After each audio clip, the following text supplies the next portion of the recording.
So by the time I'm recording this video, I have 9 left. So by the time I'm recording this video, I have 9 days left for me to attend the exam.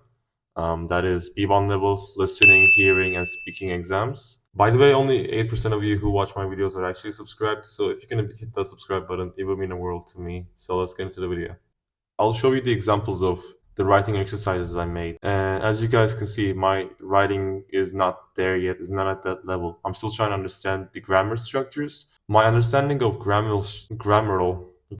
after studying so much German, I can't even like conduct normal sentences in English. Anyways, what I was trying to say is, after studying so much writing exercises, I'm starting to understand how we can like conduct a sentence better in German. As you guys can see from my examples, that I am leveling up. Like I'm getting closer to that level as days progress. I'm trying to do like at least 5 exercises a day, but like each exercise takes me about 30 to 20 minutes.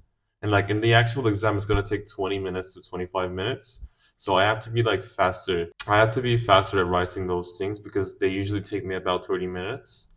And I still, when I'm trying to do exercises, I still like look up the words that I want to add on my writing, and then I note them down and then continue writing.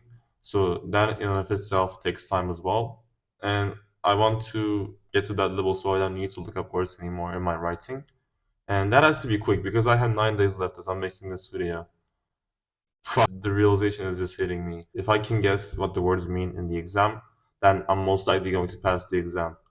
But if I don't, I'm probably going to fail. And I haven't even like looked up listening exercises yet because I couldn't find time to do it.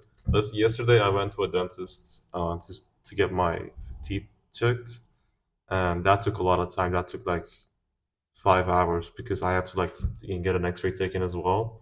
So I just had to wait. The whole day was like me waiting outside. So that's why I couldn't really study yesterday. And I also was sick. I'm still sick today. My throat still hurts. I'm sick at the worst possible time ever. Like I have an exam in 9 days and I'm getting sick right now. Anyways, that's all I wanted to talk about, guys. Take care. I'll see you soon.